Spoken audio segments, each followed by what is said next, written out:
Welcome back, everybody. Welcome back to the Canyon. Welcome back to another installment of the Wizarding World in which all of the things were done. We did the build series, we did the quick view, we tested the portals. So, of course, once we get beyond those stages, we arrive at the point where we have to canyonize it, we should say, okay? So, J-Concepts Green is the compound of the canyon.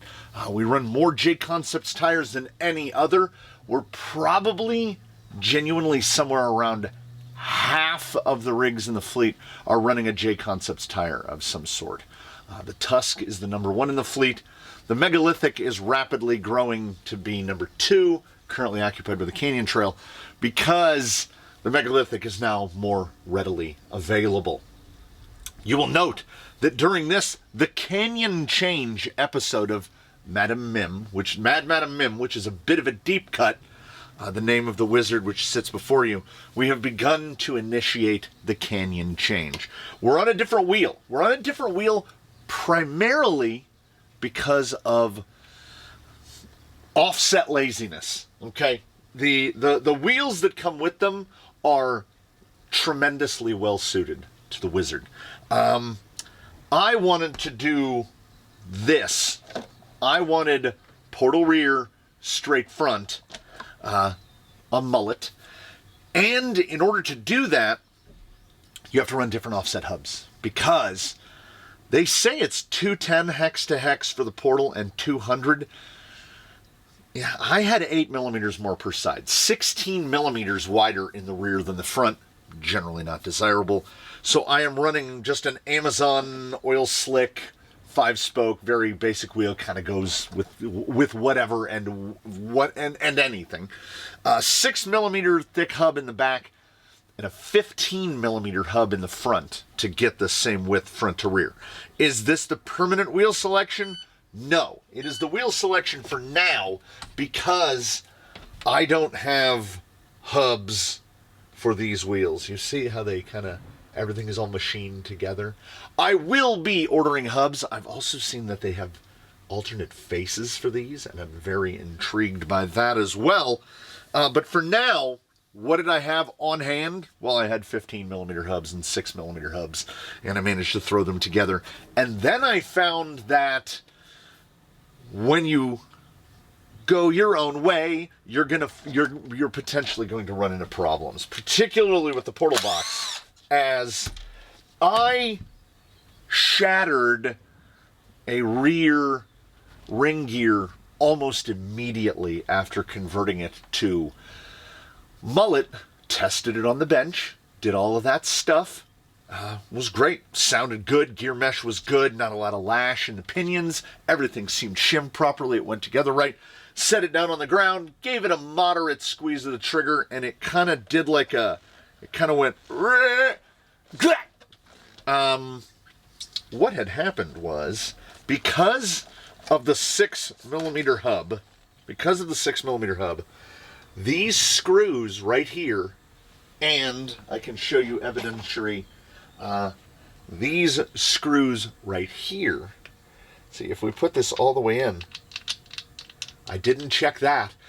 They locked together quite effectively and forcefully, and without things like a slipper clutch, the nearest thing down the chain gave way. That's not the fault of anyone but me. I should have double/triple checked that. There's a little pancake 6 millimeter hub down in there. So these wheels are not optimized to this at all, but I can fit hubs to them. See, they have a bit more dish than you would traditionally see on another wheel. I wanted something quick. Anyway, I don't have access to different hubs. I haven't ordered them yet. So what I do have access to are countersinks. So I just sunk them and put flesh-added hardware in them. And then changed the factory screws from these to the lowest head height that I could. And now there's no possibility of interference. They fit just great. This is, of course, Class 2 J-Concepts Megalithic. It is fitted with a green. I can give you an image. It is fitted with a green Injora silicone insert. The silicone insert is the perfect height to fill the tire out. Feels nice, but it is not nearly wide enough. It's too narrow, but probably about 6 or 7 millimeters.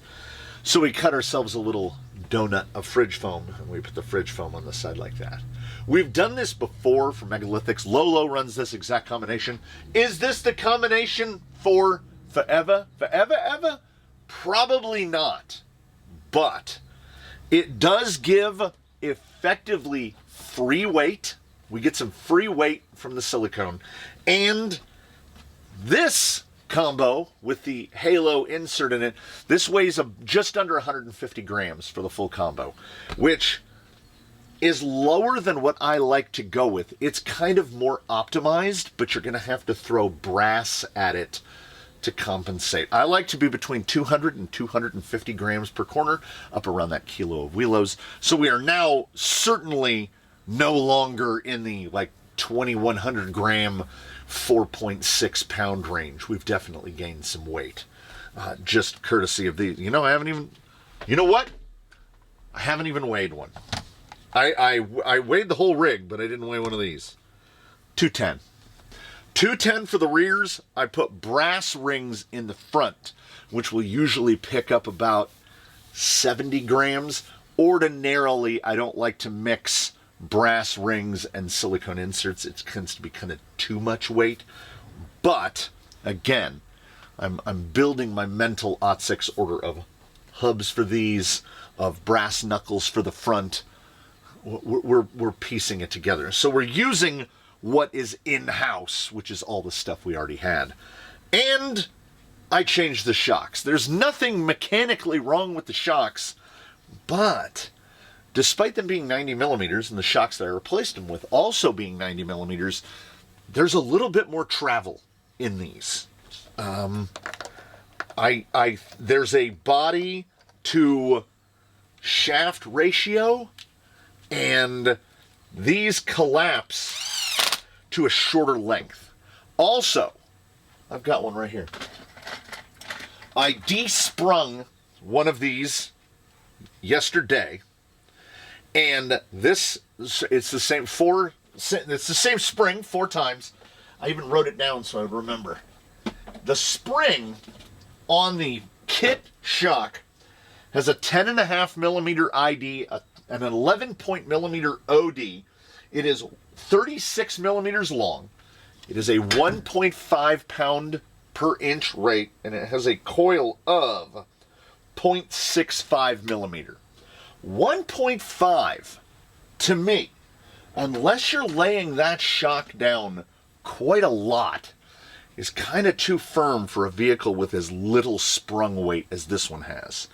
These are DravTech softs, 0.8 pound, and we still get rise out of it, right? These are just generic Amazon springs. These are 1.2 pound.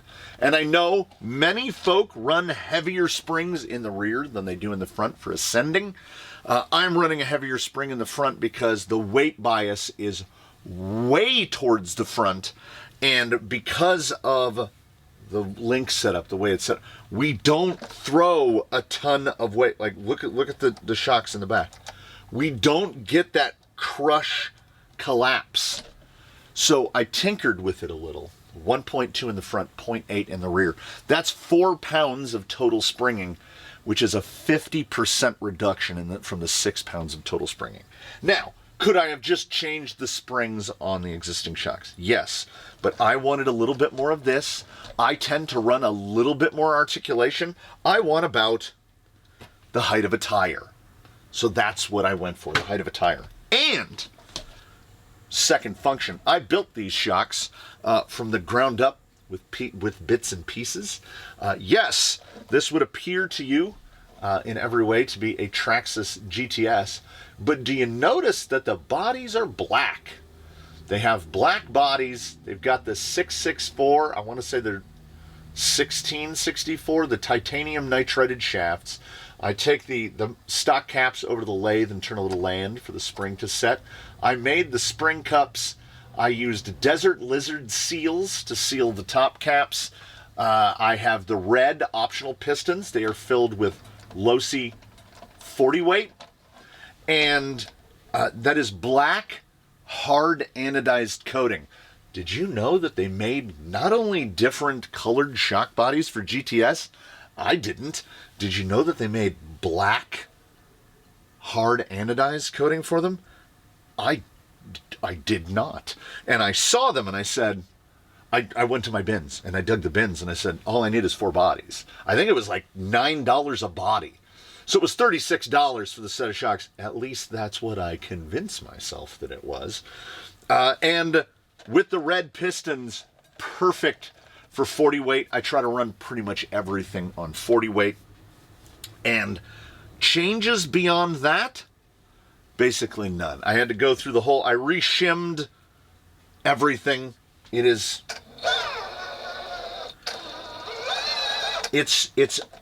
all right. We get some, see the lift? See the nose rise? Because it's so softly sprung now relative to what it was before. And if you over-tighten these cheap Amazon wheels, you can get a little binding out of it. We did the canyon thing. We did the change. I don't think there's going to be realistically any negatives. Green is the compound of choice here. This is a combo with the shimmed greens, green on green, that we've used before. I've made no link position changes. I did change shock position quite a lot because even at 0.8 pound, I laid him down, which will get a little more rear articulation. What I'm hoping for, here's what I'm hoping for. I'm hoping for that somewhat rare, somewhat elusive net sum good, where we make changes that all turn out to be positive. I think, without running it, I have not run this vehicle in mullet configuration yet. I think this is going to be not the jelly, but the jam. And it better be, because the vehicle factory runs an 824 in the front and an 833 and an 833 in the rear. And then there's apparently underdrive in the box because all of the verbiage states 37.5%. That's too much. I went to an 830 reverse in order to run the mullet, which will cut about 10% off that. So we'll still be high 20s, 27 to 28% total net underdrive, overdrive. I still think that might be too much. We'll see. I've never run 27% on a mullet, much less this one. And I do have the option of swapping out the 824 in the front with an 827, which should drop us down another 10%, which would be about 18, which is a little bit under where I like to be. I like to be 20, 21, 22%. So we're going to try it on 27 green on green megalithics. My custom brewed hard anodized GTS, which do feel remarkably smooth. I think all things should be good. We always seek the net sum good. We find it every once in a while. We're going to single cam this jam. I'm going to hit a spot. We'll probably hit green line again because green line tends to be my proving thing. If I would just like to see something less than an 8. Because I think we've put up an 8 at green line a couple of times. We'll do some basic stuff, see what it looks like ascending. I will get kind of a mental picture of how it is developing pretty quickly. And then you can't argue with Gates. It's beautifully, delightfully overcast this morning. It might be a shadow-free jam. We will hit some spots. We will see what we got. And then we will go about our business. So join me outside as we have effectively kind of canyon changed the Canyon Wizard. And we'll see if I guessed right. I just love the sound of 48 pitch gears. It is a top-down angle. Look how little he looks down there. It is a top-down angle, no bucket kind of morning because we're going to bounce. We're going to bounce from spot to spot. Speaking of mental bouncing, remember indoors, like just a few moments ago when he mentioned that he put it on the scales? Well, he did, and then he didn't relay it to you. 2,517 grams. It is a 50-50 cross, 1251, 1266. We are now sitting at 62.38. We moved a percent, and a percent is not too bad, seeing as we picked up about 400 grams. So we picked up nearly a pound, all unsprung, and some of that is in the rear. So only a 1% shift to the rear is perfectly acceptable. We have no deviation side to side, 22 grams. Front left is 22 grams heavier than the front right. And there's a 15 gram differential, half an ounce differential in cross. So it's sitting pretty good. 2,500 grams is probably, that's what, 5.5 pounds? That's going to be pretty good for me. I'm pretty okay with that. As I said, probably not the permanent insert. I will go to brass on the front axle. I want the weight unsprung, preferably not rotating, but rotating is very inexpensive. And silicone inserts are similarly very inexpensive. So I'm not mad at them. We will, green. We will see how we feel about the difference in overdrive, underdrive split. See right here? Yes, the rear is staying down betterly. Sorry, I do apologize, has not had the dry slide molly treatment yet. Oh, it's green. It's a green thing. The GTS is, all factors taken into consideration, my favorite shock. It's got a 7mm bore. This isn't necessarily a problem. They are inexpensive because most people refuse to grapple onto the idea that they're really good. So they buy a TRX4 and then you can pick these up for nothing. Jenny's, when they're in stock, you can get 6 of them off of a TRX6 for $50. GTS is my second most common shock. Sometimes cost is a factor, and by sometimes I mean always. So fake DravTechs are moving up the charts. I can't really feel much in the way of getting that little bit of sluggo because of the increased rotating mass. I just feel the more plantedness. 400 grams additional, all unsprung, all low as we can get it. There is a certain and determined point of diminishing returns when it comes to rotating mass, for sure. But I think a lot of people, they go back the other way. And they're running carbon fiber and single stage foams and everything to get down to like sub 100 gram combos. The problem there is when you add that brass, it's never going to be as low as the weight of that silicone. That silicone is 1.5, the bottom of that insert is 1.5 millimeters off the ground because it's in the bottom of the tire. So unless you're running pendulum weights, it's really hard to get the weight down as low as silicone will do it. That is just, this is drive. This is forward drive. I do notice it doesn't turn in quite as super sharp because, 37.5%. But it's going to descend better. It's not like it has a huge turning circle now. Ah, yes. If the nose will pass, the rear end follows. Big drop. Oh, handles drops fantastically. And I tend to build to a certain amount of compliance. I want X amount of articulation, and I say that because it is a variable. It goes build to build. I felt that the layout of this was not articulating enough for what I like.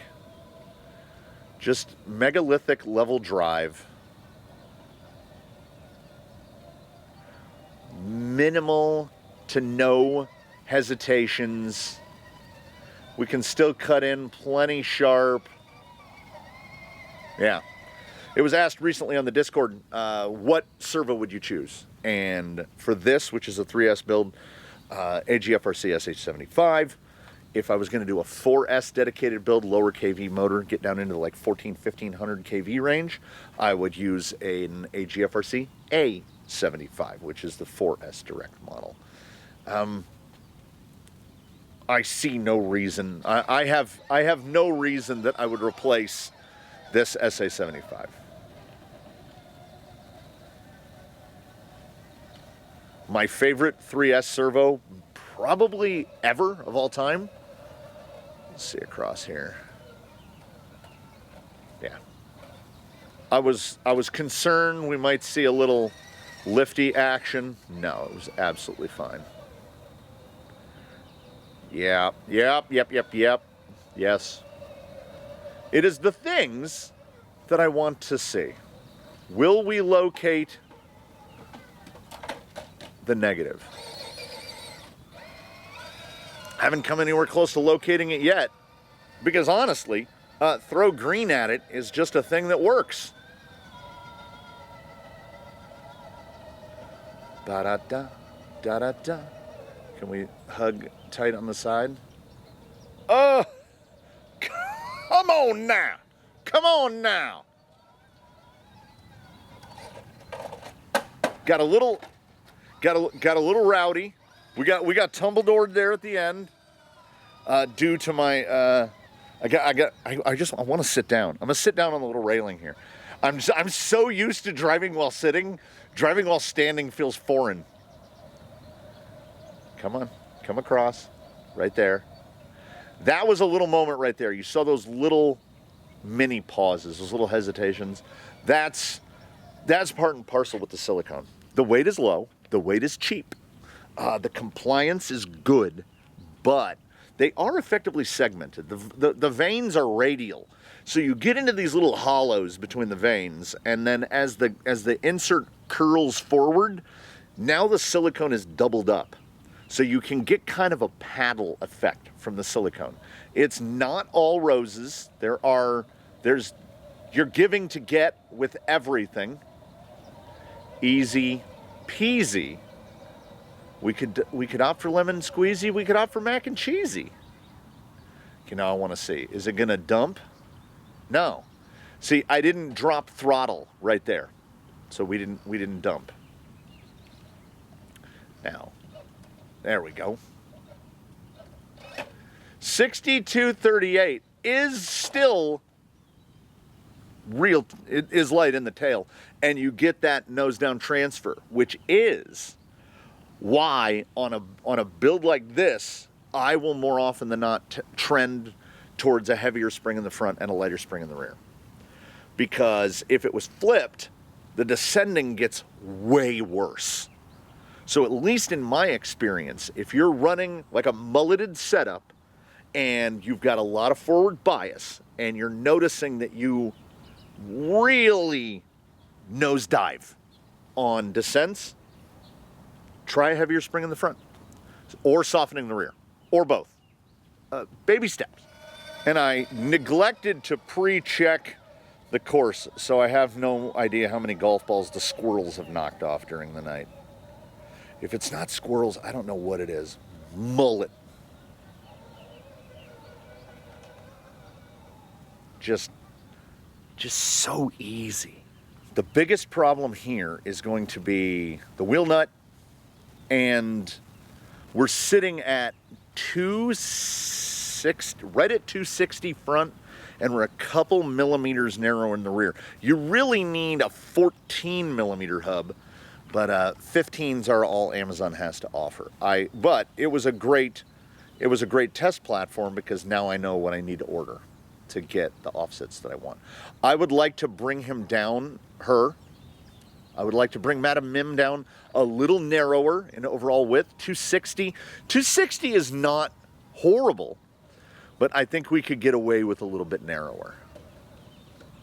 Wider is better until it isn't, and much of this vehicle's life will be spent doing stuff like this.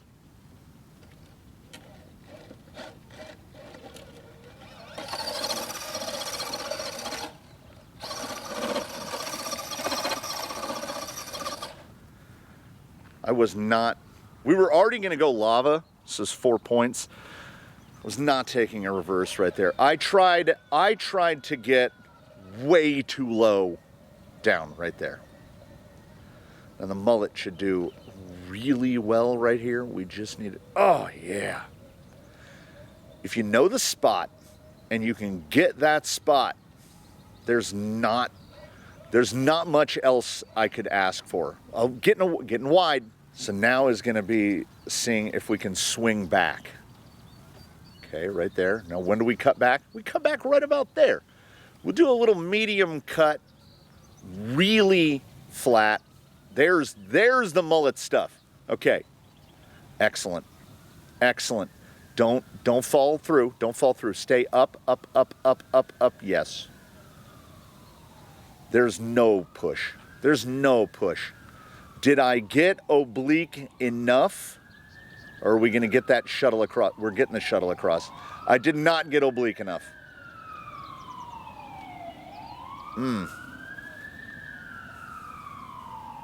Ambulance, fire truck. It feels really effortless. So as we moved through the tuning stuff that we got to in order to get to here, what I had hoped people would see, but I feel like a lot of people didn't. I'm not looking at what it's doing. Well, I am. I'm looking at what it's not doing. I'm looking at where do I want to lean the tuning toward? Like, what is the profile I'm seeking here? It felt mullet from the initial build. Now this is super risky, but I want to see if I can hang it on here. Might end up with a reverse right here. Now, if we can load that side and not fall out. Oh, cut back. Cut back for me. Okay. You see what I was going for, right?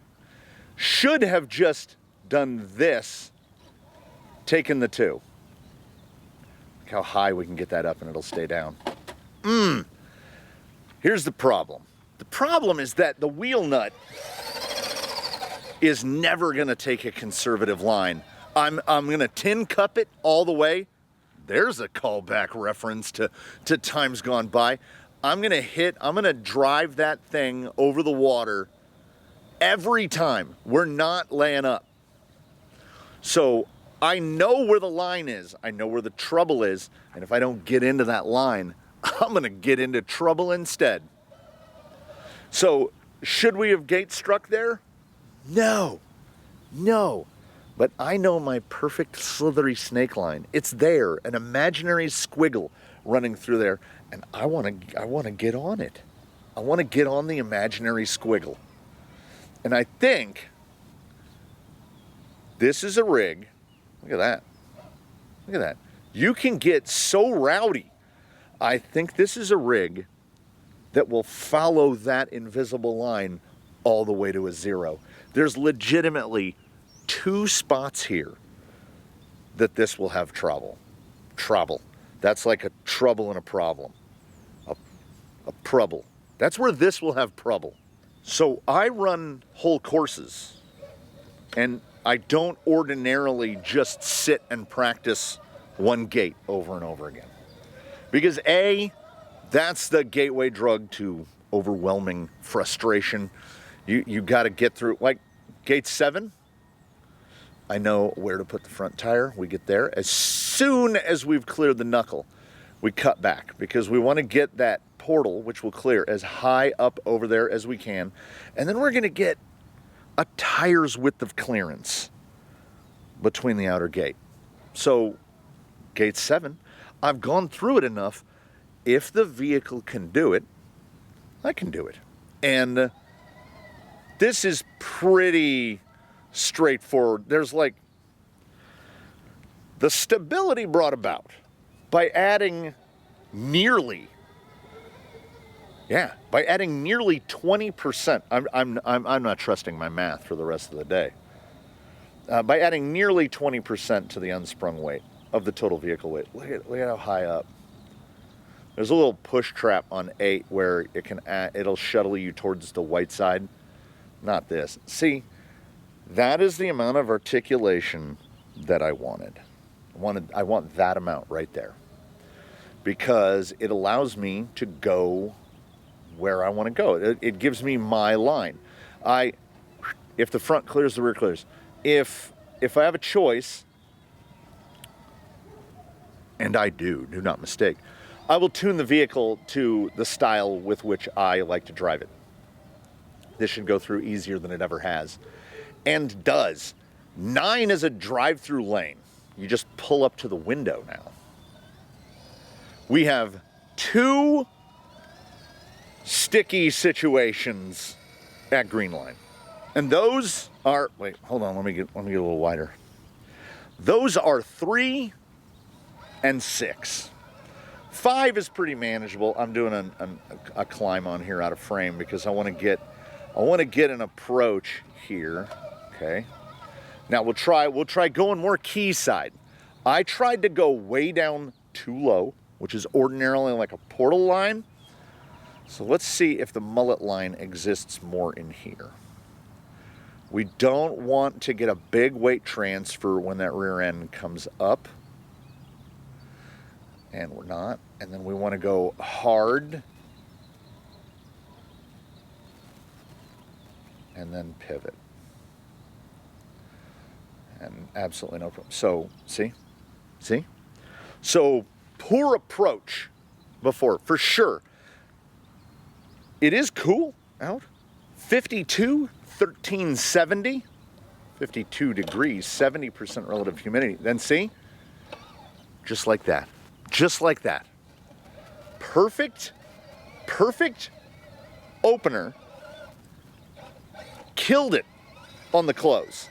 So that is why posting a 0 is so difficult, because there's really not a lot of room for errors. So can he repeat it? I came right across up here. I'm using a lot more speed now.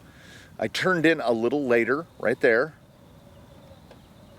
Front end just absolutely shot down very nicely.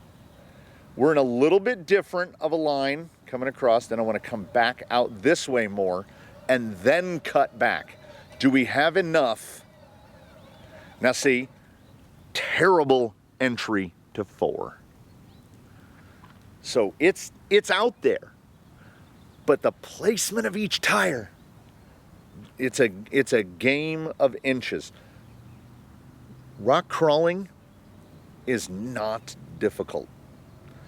We tend to throw more effort at it than I think need be, and money, until you put something out that you have to drive between, because then the line is determined for you. And you're trying to find your best line, that rig's best line, through that set of markers. And I always view 5, 6 coming at it from the opposite side. So let's come at it from this side and see how we feel. Okay, that's better on 5, because your entry to 5 is going to determine a lot of your entry into 6. Is that rear sliding, and we're still good. I also have this tendency to, the rear is not through gate 5 and I'm already looking at 6. What I want to do is button hook this guy. So we'll try really low down right here. We want to drop, but not a big one. Okay, right there. That's where I think I would like to be optimally, if we can keep the weight from flopping over. Get down through that little crevasse. Now we're hoping the rear end will pull the front end around. Just like, get in there, get right there, get right there. Then we don't want the push, and we want to push right through like that. Madam Mim, Madam Mim, holds within their heart a 0. It's an ice cold heart that they can 0 green line fairly easily, relatively speaking. And from when I initially started building it, I saw that potential, right? Above and beyond the immaculate fit and finish of it.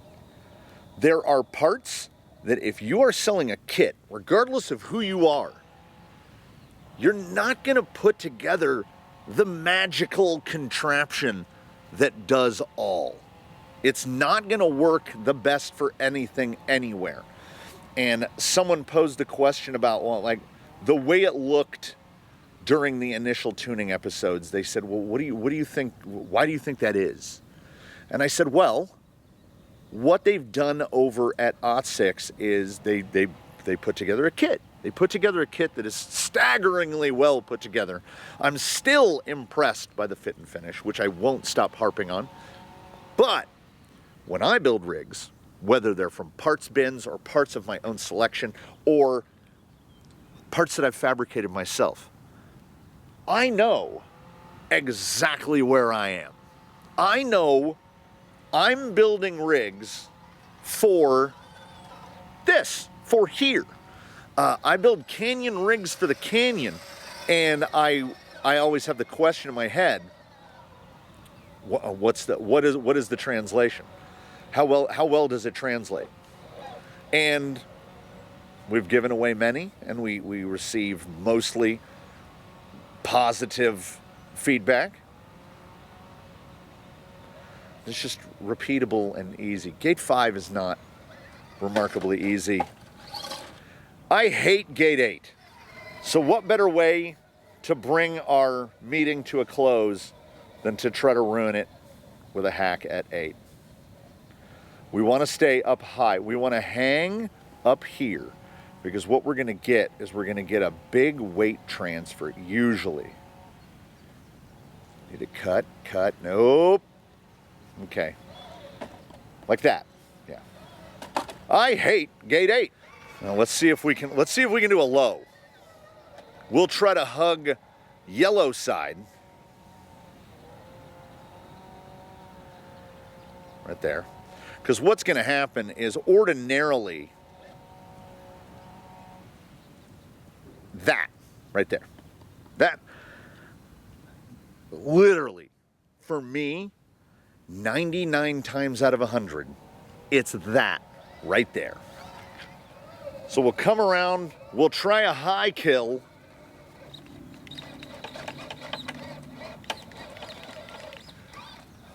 We're just doing a single gate. You don't have to act like you can't reverse and whatnot. Rear stays nice and planted in. We're going to drop. Is it going to transfer? No. Okay. Going to come across right here. Woo! Now, this is feast or famine right here. If we can stay just a piece on this, we can get the front end through. This is asking a lot of a silicone. We're basically not on right there. Oh, hold on. That was not a giveaway. That did not give way. Turn it down, turn it down. Right when we feel like we can handle the weight. I said that Madam Mim was going to give us a perfect closing for this. I hate Gate 8. And Madam Mim doesn't hate it too much. Just had to figure out where she liked it.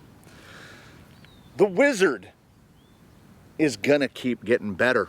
It's going to keep getting better because I still don't have enough wheel time on it. And I'm building a second one. We're building a second one, and we're going to go maybe a whole different approach with that one. It belongs to the blind guy. We'll find out what avenue he wants to go down for that build. Electronics are already in the house. We'll see what we're going to do for tires. We'll see all those things. I will see you again in between now and then. Please, one and all, do your very best. Have a good one, everybody. What a run. Net some good? I don't think anyone would disagree. Thanks, everybody. Madam Mim and I, or whoever else, we will see you again real soon.